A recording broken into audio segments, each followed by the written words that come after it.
Olá a todos, boa tarde. Queria primeiramente agradecer pela oportunidade. É uma honra estar em meio a tantos profissionais, né, tão capacitados e interessados, né, que eu acho que é o principal, interessados pelo assunto e fazendo a gente buscar e ter mais conhecimento cada vez mais para dar mais qualidade de vida para os nossos pacientes, né.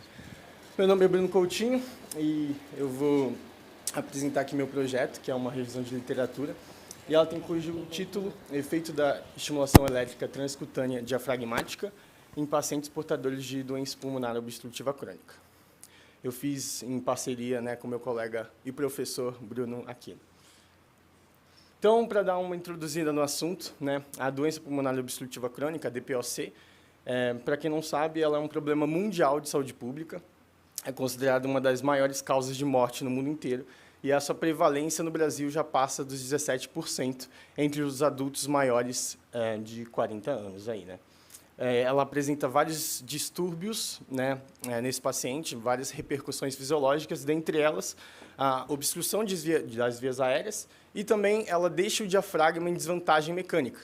Né? Essa desvantagem mecânica a longo prazo pode trazer uma fraqueza, né, e um déficit muscular nessa musculatura. E, consequentemente, também uma fadiga respiratória. E sabemos que o diafragma é um músculo que ele é responsável por 80% da nossa capacidade inspiratória máxima. Ou seja, ele é extremamente importante e é um músculo muito funcional e ele não pode fadigar. Então, é necessário que a gente utilize algum recurso para tratar esse paciente. Que recurso podemos utilizar? E aí entra a ETED, né, a eletroestimulação diafragmática transcutânea. É bem específico, né, mas pode ser mais fácil do que a gente imagina. Então, ela vem com o objetivo de estimular e fortalecer, né, o diafragma e restabelecer a função que foi perdida pela condição, né, da doença da DPOC. E ela tem como objetivo aí reduzir a fadiga, né, a sensação ali de dispneia e trazer essa reabilitação respiratória para o paciente. Então, se esse recurso é tão bom, por que a gente não vê tantos profissionais, né, os fisioterapeutas, usando, né, na prática clínica hoje em dia? Né? Então, ao longo da apresentação, vamos responder essa pergunta. E nossa justificativa, né, foi que essa eletroestimulação diafragmática ela já vem sendo utilizada na fisioterapia respiratória, mas pouco utilizada, né, no treinamento desse músculo respiratório em prol, né, de melhorar aí as condições nos pacientes portadores de DPOC. E, então, é necessário que sejam feitos mais estudos, né, revisões de literatura, revisões temáticas, meta-análises, para que dê mais segurança para os profissionais para colocar na prática clínica esse recurso que pode ser tão eficiente, né? Então, é necessário que existam mais evidências científicas para que a gente dê mais segurança para o profissional atuar e para serem criados protocolos, para serem criados parâmetros para a utilização desse recurso na prática clínica. É necessário que essas análises desses protocolos sejam feitas nos artigos, que nem foi falado na palestra anterior, para a gente comparar, né, um recurso com outro, ver a efetividade e passar mais segurança. E assim promovendo uma qualidade de vida melhor para o nosso paciente. E nosso objetivo principal foi também analisar as influências dessas terapêuticas nos fatores, né, e nas variáveis hemodinâmicas. E também identificar as possíveis limitações que temos, né, a respeito desse assunto que é tão específico. Né. Então, nossa metodologia, a gente usou a base de dados, né, a PubMed, a Cielo, Medline e Google Acadêmico. As palavras-chave que a gente utilizou foi eletroestimulação diafragmática, doença pulmonar obstrutiva crônica e reabilitação pulmonar. E dentre os critérios de inclusão e exclusão escolhidos, os de exclusão foram excluídos artigos em animais, indivíduos sem doença respiratória, revisões de literaturas, revisões sistemáticas também, guias de práticas clínicas, artigos que não apresentavam linguagem coerente, né, com seus objetivos, e artigos que não utilizavam a eletroestimulação diafragmática em pacientes portadores de DPOC. Então, como foi feito, né, nosso estudo? A gente buscou as palavras-chave, né, e o ano de publicação e encontramos 1.260 artigos. É isso mesmo, poucos artigos. Né? É um tema muito específico e, no Brasil, especificamente, e também artigos em inglês, indexados, são poucos artigos, mas artigos bons. Né? E aí, na nossa segunda fase, a gente pegou esses 1.260 artigos e filtrou pelo título em que eles deveriam ter, né, tanto a eletroestimulação diafragmática quanto a DPOC no título. Então, depois a gente pegou esses artigos, fez a leitura dos resumos e restaram 14 artigos selecionados. Dentre esses 14, foi realizada a leitura na íntegra e restaram 8 artigos incluídos na nossa pesquisa. Nossos resultados foram apresentados, né, de forma em tabela, os autores, o tipo de amostra. Opa! Acho que voltou aí.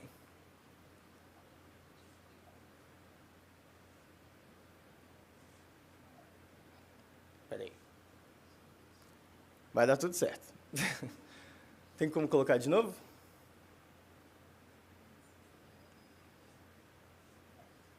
Ele está...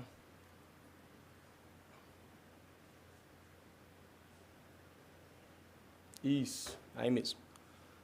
Obrigado. E também o desfecho e a conclusão de cada artigo, né? Qual que foi o desfecho, né? Será que esse recurso pode ser usado na prática clínica? É um recurso eficiente para ser usado? Essa pergunta é muito válida porque a gente não vê esse recurso sendo usado, né? E os artigos, né, que foram encontrados, eles mostraram que essa avaliação, né, nesses pacientes, esse recurso, ele é uma ferramenta extremamente eficiente e pode contribuir na melhora da função pulmonar e no condicionamento cardiorrespiratório desses indivíduos. Quais os parâmetros que foram melhorados? Índice BOD, volume minuto, padrão respiratório, condicionamento físico, fortalecimento muscular, né, tanto da musculatura expiratória quanto da inspiratória, a tolerância ao exercício físico, o aumento de pico, né, fluxo expiratório e inspiratório também, a hipertrofia muscular diafragmática, a escala de Borg também apresentou evidências, né, de melhora, qualidade de vida, a distância no teste de caminhada de 6 minutos e também a expansibilidade torácica. Tem alguns artigos que mostram que a mobilidade torácica também melhorava. E, como sabemos também, se você tem maior expansão torácica, melhor mobilidade e aumento no pico de fluxo inspiratório, você tem mais recrutamento alveolar. Com um recrutamento alveolar melhor, você, né, tem uma melhora na saturação aí pela lei de Fick também. Então, foi evidenciado uma melhora na saturação também. Na nossa discussão, mostramos que esse recurso ele foi muito bem utilizado, né, em outras populações também, idosos, indivíduos saudáveis, indivíduos submetidos à ventilação mecânica, e todos apresentavam resultados positivos, né? Só os saudáveis que não era clinicamente significativo, porque eles não tinham déficit nessa musculatura. Então, uma coisa muito interessante também é que foi notado uma melhora nos músculos expiratórios também, né? Mas aí você se pergunta, por que estimular um músculo inspiratório vai ter uma melhora nos músculos expiratórios? E aí foi mostrado que, pela sobreposição da região estimulada, você acabava estimulando os músculos expiratórios também. E você acaba tendo benefícios nos dois. E isso é maravilhoso, porque talvez a gente não tenha uma necessidade tão grande de ser rígido, né, na hora de na colocação dos eletrodos. O eletrodo precisa ficar na linha axilar média, entre a 7ª e 8ª. Talvez não. Talvez, se for só uma região, fique mais fácil a aplicação desse recurso na prática, porque sabemos que a rotina do fisioterapeuta, né, no hospital, tem que atender 9, 10 pacientes, às vezes, eles acabam não utilizando um recurso que pode ser muito eficiente pela falta de tempo. Então, se a gente evidenciar isso mais na ciência, será mais fácil a aplicação desse recurso.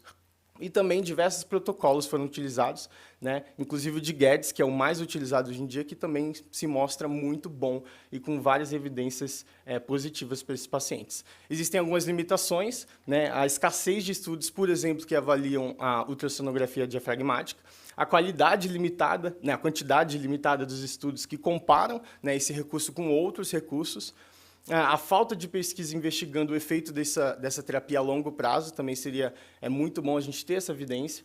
E o fato de muitos estudos não adotarem uma classificação para o grau de DPOC, né? Porque, além de ter um recurso eficiente, a gente tem que saber quando usar esse recurso. É no final, quando a doença está mais avançada, mais exacerbada, ou é no começo, né, como quase prevenção.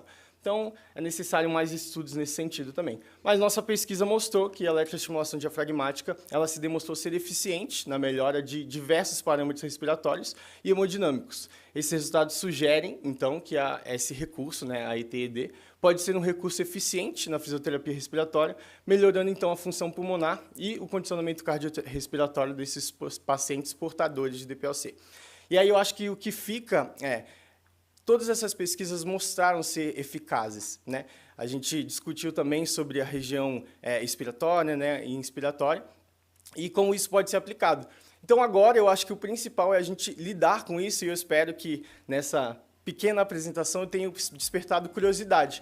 Não a curiosidade só de aplicar no seu paciente, mas de pesquisar sobre o assunto também, que eu acho que o objetivo, né, desse evento é isso. É a gente pesquisar e trazer mais evidências para a prática clínica. Muito obrigado.